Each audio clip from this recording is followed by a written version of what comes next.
Tapi setelah pagar itu terbuka, terdapat hal yang mengagetkan sebenarnya untuk memang mereka hanya pisah tempat tinggal, bukan bercerai secara resmi.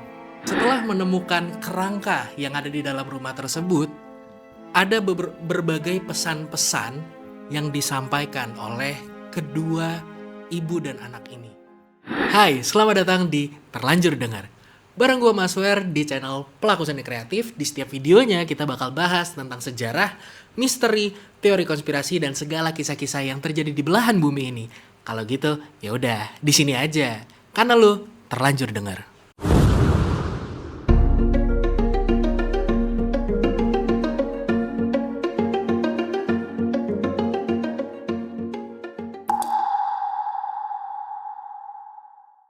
Ingat gak sih teman-teman? Dulu waktu kita kecil sering dinasihatin sama orang tua, kalau sama tetangga baik-baik ya nak, biar kalau kita kesusahan ada yang bantuin.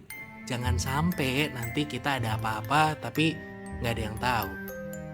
Setelah gue baca tentang kasus yang bakal kita bahas hari ini, gue ngerasa kayak bener juga ya kata orang tua gue dulu. Karena walaupun kita punya keluarga, tapi kita bakal tetap akan lebih cepat dapat bantuannya dari tetangga. Karena keluarga misalnya tinggalnya jauh, itu masih perlu waktu. Kalau tetangga, itu keadaannya cuma di sebelah rumah.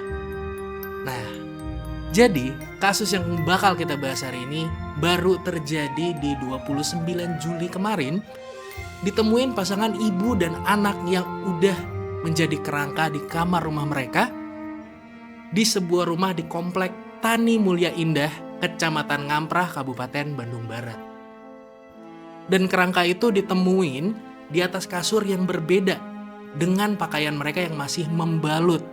Dan setelah diusut lagi nih, ternyata identitas dari kerangka itu adalah Iguh Indah Hayati yang berusia 55 tahun dan anaknya bernama Elia Immanuel Putra yang berusia 24 tahun.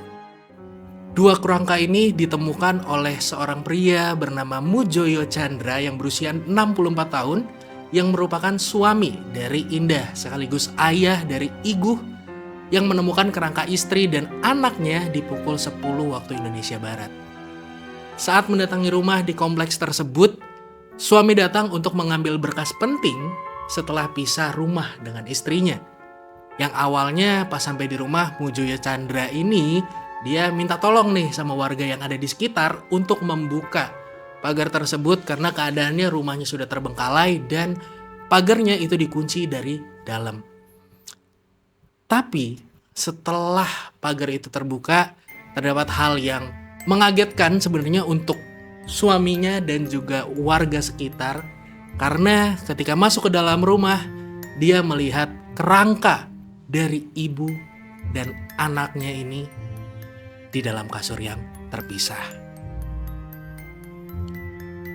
Setelah diusut lebih jauh, ternyata Mujoyo Chandra dan juga Indah Hayati ini sudah berpisah dari tahun 2015.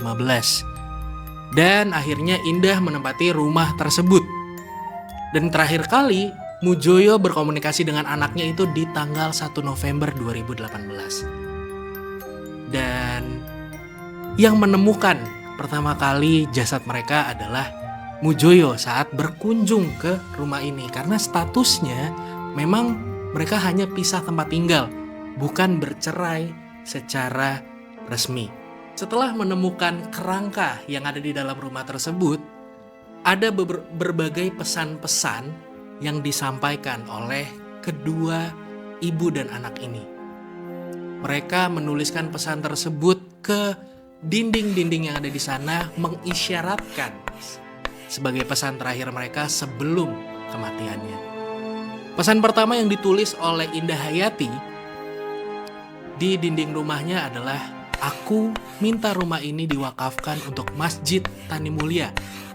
Kalau Mujoyo Chandra tidak menyerahkan untuk didirikan masjid di tempat ini, berarti sudah menjadi penjahat karena merebut hak saya dan warga Tani Mulia untuk warga RT 10. Pak RT, tolong tagih rumah ini dan harus jadi masjid atas kematian saya." Dan juga ada pesan kedua yang disampaikan Untuk suaminya yang ditulis di dinding yang ada di dalam rumah, yang berisi, "Jikalau kau menikah lagi, aku harap kau jangan menyakiti istri ketigamu nanti. Aku lihat kau sudah meminang istri baru lagi, yang dari Ciamis yang foto bersamamu itu."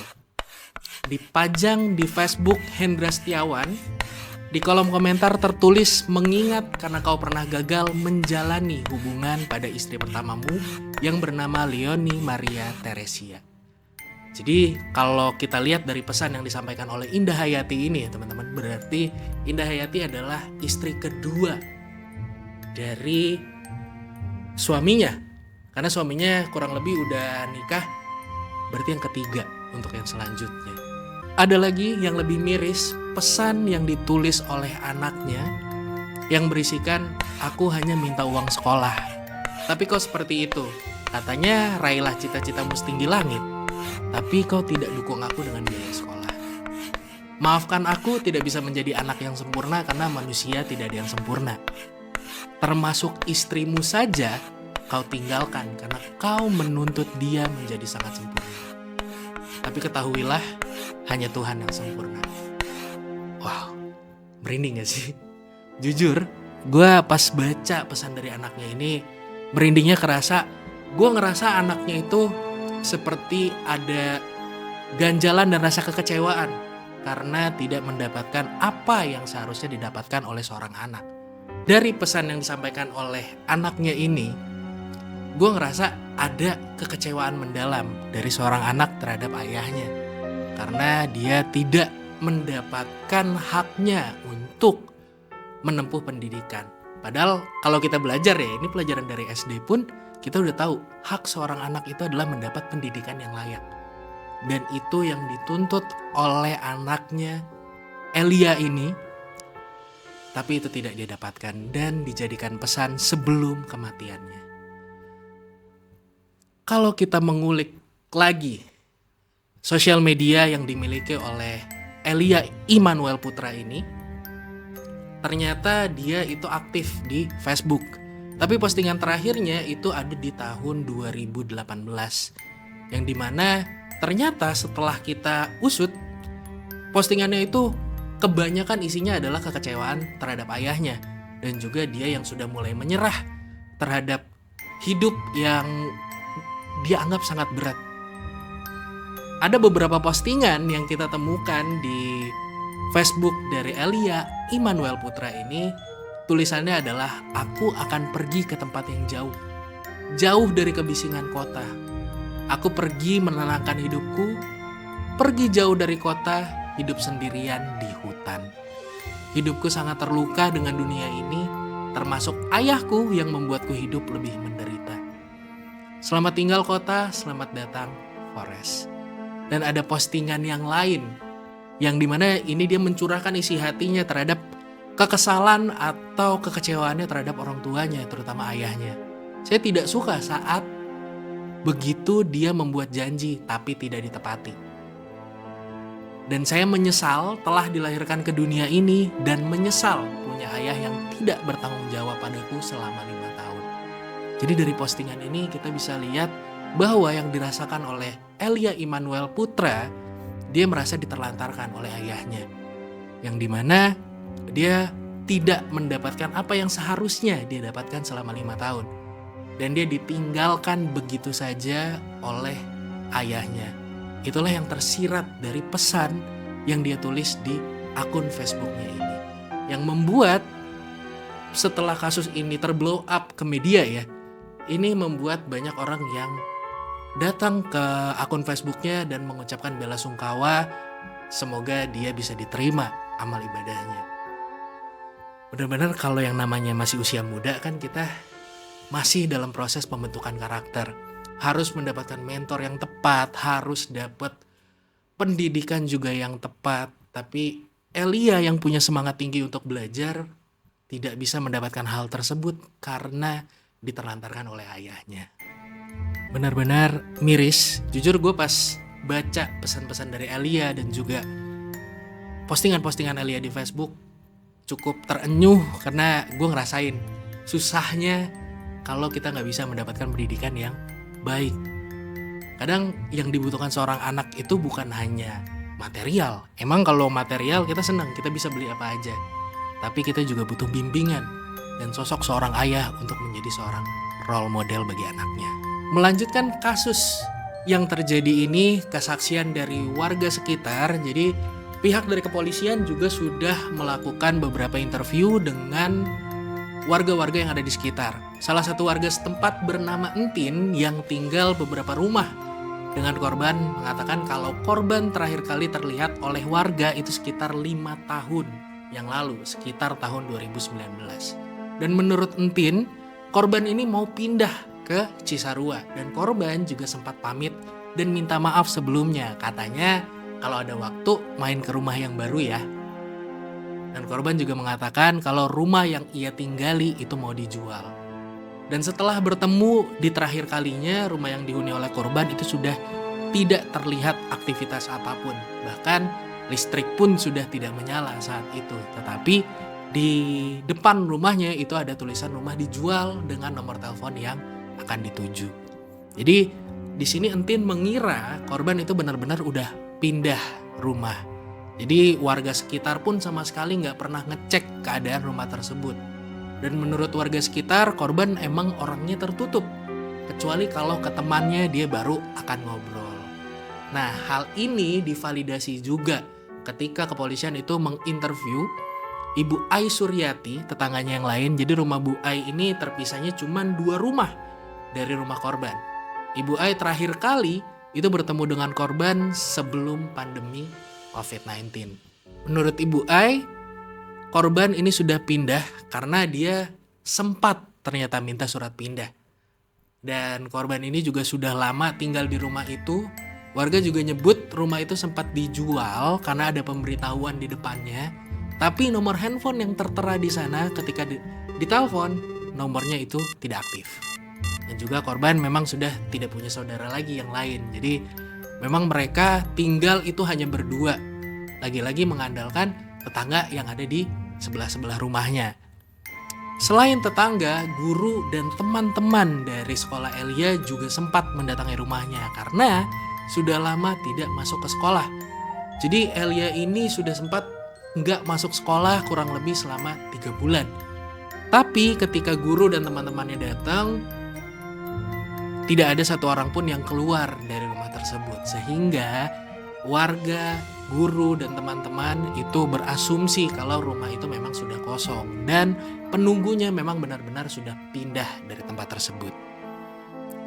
Dan data terakhir yang diterima, jadi kepolisian bersama tim forensik Rumah Sakit Sartika Asi Bandung itu telah melakukan olah TKP.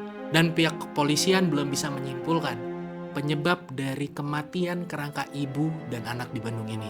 Dari data terakhir yang dikumpulkan oleh polisi dan tim forensik di Rumah Sakit Sartika Asi Bandung yang telah melakukan olah TKP, pihak kepolisian ini belum bisa menyimpulkan penyebab dari kematian kerangka ibu dan anak di Bandung ini. Karena kepolisian masih menunggu hasil otopsi dari tim forensik. Sehingga di sini kita masih adanya asumsi apakah ini benar-benar memang mereka hanya terlantar di dalam atau memang sudah menyerah dengan hidupnya atau ada indikasi tindak pidana di sana. Dokter forensik DRS Sartika Asih menjelaskan tim forensik memeriksa ada atau tidaknya tanda-tanda kekerasan fisik, racun atau unsur yang mengarah pada tindak pidana. Sampai hari ini pun info ini belum dilanjutkan dan masih belum diketahui apakah hasilnya. Tetapi dari kasat mata bisa dipastikan kalau kerangka manusia ini diperkirakan sudah lebih dari 6 bulan.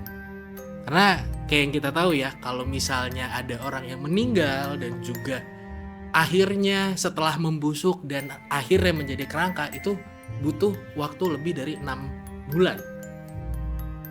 Tapi kalau dari info di warga-warga sekitar, mereka sudah tidak beraktivitas sejak tahun 2019. Berarti hitungannya sudah kurang lebih 4-5 tahun mereka ada di dalam sana. Dan pemeriksaan terhadap ketua RT dan beberapa tetangga dilakukan untuk mendapatkan informasi tambahan yang bisa membantu mengungkap kasus ini. Dan beberapa barang yang ditemukan juga di dalam rumahnya itu dijadikan sebagai alat bukti oleh kepolisian. Barang-barang ini termasuk baju, sampel air, dokumen, dan tulisan tangan yang ada di tembok. Tulisan-tulisan tangan di tembok ini dijadikan bukti pendukung untuk memperkirakan kira-kira apakah faktor dari kematian ibu dan anak yang ditemukan di dalam rumah tersebut. Tapi sebenarnya ada pertanyaan besarnya ketika ada mayat yang terlalu lama di dalam rumah. Kenapa bau busuk tersebut tidak tercium oleh warga sekitar? Padahal meskipun ini rumahnya di dalam sebuah komplek, tapi aroma tersebut tidak ada yang mengendus ataupun mengecek ke dalam rumahnya. Kalau menurut kepolisian, bau busuk dari mayat tersebut tidak tercium karena kondisi cuaca dan kondisi ruangan yang lembab. Bahkan ada yang bilang kalau nggak tercium bau busuk memang karena lokasi rumah itu berdekatan dengan pembuangan sampah. Lagi-lagi itu masih asumsi, kita masih belum bisa tahu tepatnya seperti apa terkait kejadian ini. Jadi buat teman-teman, gue pengen dengar diskusi teman-teman di bawah. Kira-kira menurut teman-teman apakah ini kasus pembunuhan atau ini adalah dua orang yang sudah menyerah terhadap hidupnya? Itu tadi pembahasan kita tentang anak dan ibu yang kerangkanya ditemukan di dalam rumahnya. Menurut teman-teman, silakan komen di bawah. Apakah ini aksi menyerah akan kehidupan atau ada tindak pidana di dalamnya? Jangan lupa untuk like dan subscribe channel Pelaku Seni Kreatif dan dengerin terus video dari Terlanjur Dengar di setiap minggunya. Kalau gitu Mas War pamit, see you on the next discussion.